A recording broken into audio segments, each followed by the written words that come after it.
Welcome back to the channel, my YouTube family. We are back in Division 2 and we're going to continue on with our series of videos just helping you if you're starting out on your Division 2 journey and need a little bit of help. Today we're going to focus on all kinds of things regarding the combat in the game. I've got lots and lots of little tips and tricks that I want to share with you, and it's easier just to put it in one video so they're all there and you can reference it. I will put chapters in this, so if you want to flick around some of the stuff you've heard before, you can. Should be good. Let's do it. So as you start your journey in Washington DC, or it might be New York, this will apply to Division 1 and 2.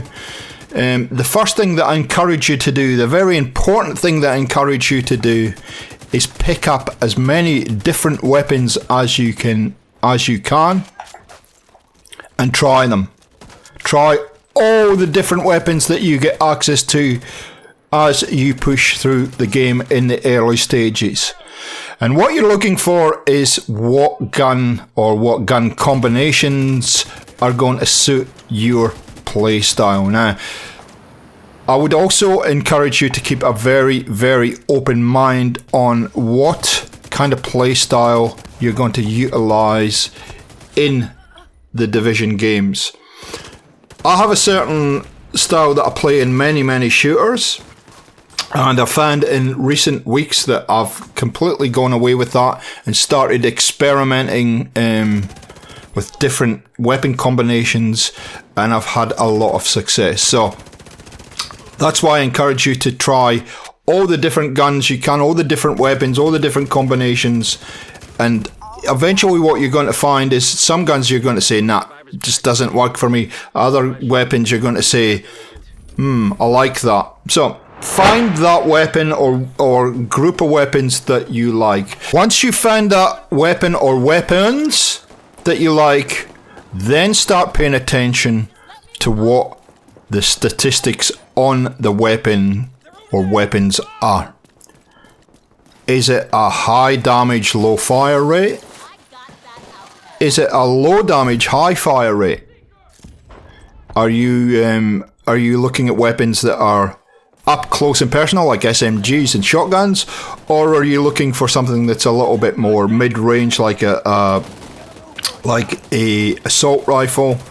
Or are you looking to be much further away with marksman rifles? What is it, and what is the combination of weapons that kind of suit you?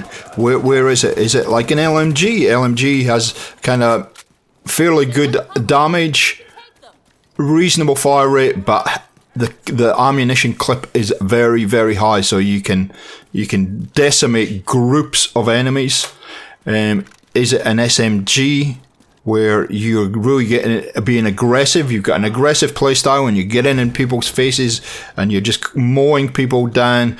You've got a very high fire rate. You've got a reasonable ammunition capacity, but it burns through ammunition really, really quickly, but it has a fast reload. Something like an LMG, although it has maybe 100 or 200 bullets, the reload is slow. So there's lots of ways you can go. I'm not going to suggest any particular weapons for you, but really you want to, once you get comfortable with certain weapon types, have a look at what their profile is and work out exactly what it is about that weapon that you like.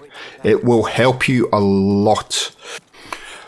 So now you've identified exactly the weapon categories you want to run with. You know what your play style is, and that can happen very quickly in the game. The game is pretty forgiving in the fact that you can just experiment. If you die, you die. You try something else until you find what's right. So once you've kind of identified that, that's when I think it's worth trying to get into within, say, the assault rifle category. What assault rifle do you want? Is it a M4? Is it a SOCOM? Is it a Carbine 7? What is that? What does that look like? And what is that specific rifle look like, or that specific weapon? Again, once you've identified that, what I suggest you do, and hopefully by now you will have the shooting range or the firing range opened up in headquarters, go over to the shooting range. That's the next step. It's because the shooting range is where you're going to start to refine things. This is the fun stuff, the fancy stuff. So head over to the shooting range, and you can see in the shooting range you have all kinds of different lanes there that you can utilize to figure things out. So once you've got the weapon you like, get into your inventory, bring the weapon up, go to the mods and start playing around with different combinations of attachments, and utilize the firing range to help you. Get your accuracy sorted out, get all kinds of things sorted out. This will save you a lot of time in the long run, let me tell you. So a very nice feature in the shooting range is this feature here, where we are able to shoot different types of bots, different levels of bots with different armor profiles on them. Really nice for figuring out how much a clip is going to, how much in the clip it's going to take certain levels of enemies down. You can see here we've got a purple enemy. How quickly can I take the purple enemy down? What kind of damage is it doing? And you can just work through all these different areas in the shooting range. You have damage, you have range. This is SMG like at range, and then you play around with your different attachment combinations to get the gun the way you like it. Now, I have, if you don't know how to build your weapon, check out my beginner's guide. In that video I have chapters and I show you exactly how to put the attachments on, how to move them around, etc. So if you're not sure about that, watch that guide. In that guide as well, you'll see my damage profile comes out the right hand side of my gun. I highly encourage you to do that. Now I'll show you how to do that. Go into your settings menu, go to UI and go to scrolling combat text and set it to floating. The reason I have it in floating, and I said this in my beginner's guide, if you have it on the default, which is random sphere, it blocks your view, or at least I think it blocks your view of the enemy, and getting on target can be a lot more difficult. So change that setting to floating. And now everything is on the right hand side of the enemy, and it's not blocking your view. It's a very important setting, and I encourage you to get that setting sorted out as quick as possible, because I think you'll find a huge difference. So we got our gun set up, we know exactly what our playstyle is, everything's done. So here we go with the really fun stuff. Lots of the little nuances that I use to stay alive longer, to make sure that I'm putting enemies down, and it sort of combines with everything I've been talking about, but you probably don't pick these up in other guides. So there's lots of little things that you can do while you're engaged in combat with the enemies to make you more effective in the game, and we're going to go through these one by one now. Okay, so we're going to focus on reloading your weapon to start with. Very good trick. If you are in an area, if you happen to be in an area and you've got a lot of enemies coming at you, and you're right next to a restock box, or the restock box is fairly close that you can get to it, rather than reload your gun, restock. It is quicker, especially with something like an LMG like I use. If you hit the restock, it will fill up your ammunition, but it will also fill up your clip for you, rather than have to go through a long reload process. That is number one. Number two, if you've put all your bullets into an enemy, say a gold enemy, and you run out of bullets, instead of reloading, swap guns. Again, especially if that enemy is very weak, this will get you out of trouble more times than you know. The ones that I use a lot especially when I'm running into a new area, is I will throw my seeker mine out, and I've got a specific variation of the seeker mine that I use that helps to identify what enemies are close at hand.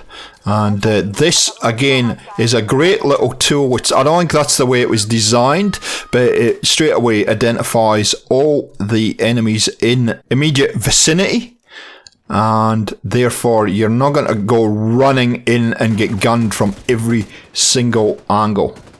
Okay, so you're in combat and then you come across one of those annoying enemies that ducks behind cover and refuses to engage in a firefight. So how do you fix that situation? Very, very easy. Just shoot at the cover they're behind. You might have to do it a couple of times.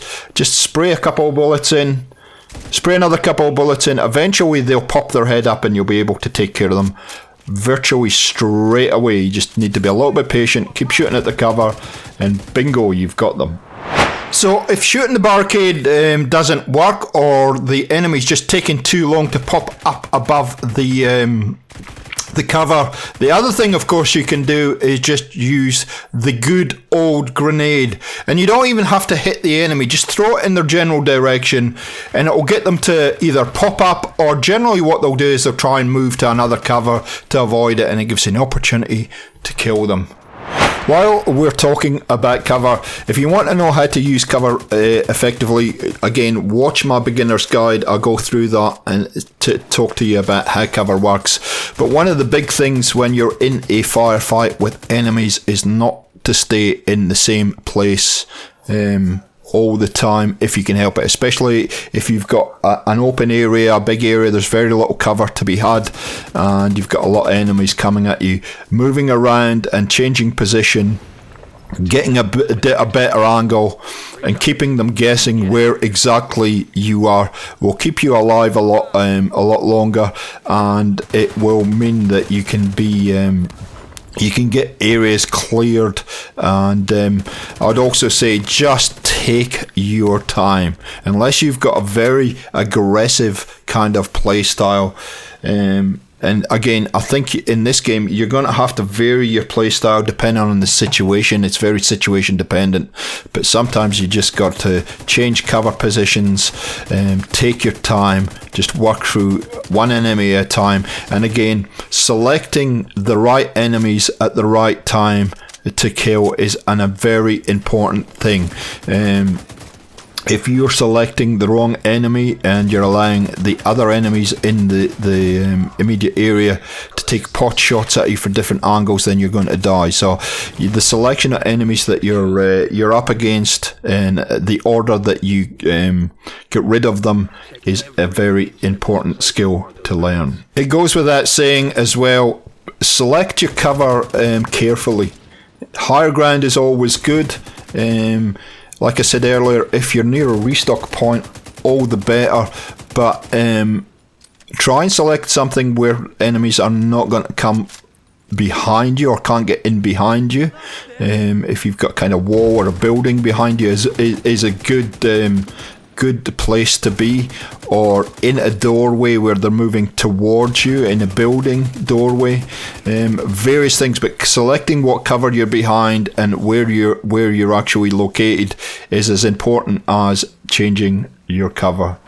So you are going to die a lot in this game. You saw earlier the boss guy got me, and I left that in deliberately, because if that happens to you, then learn from that experience. It might be that you need to be a little bit more cautious when you come into this area. It might be that you need to have a different strategy. It might be that you need a different combination of weapons to take enemies in that area down. And that's what I love about the Division. You never really know to the minute what you're going to be up against, and so just take your time, have fun with it, try different things.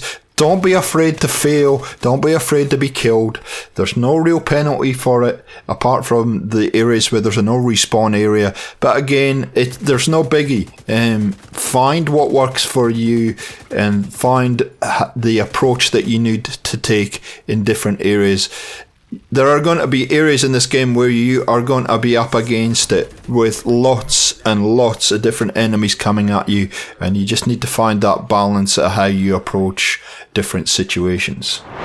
You have a very valuable tool built into your HUD, and you need to get used to using this, because when you have multiple enemies, the minimap will save your life a lot. It seems an obvious one, but you know, I had to train myself personally to use the minimap, and I use it when I'm in sticky situations and I really need to try and figure out where the enemies are possibly coming from and anticipate them.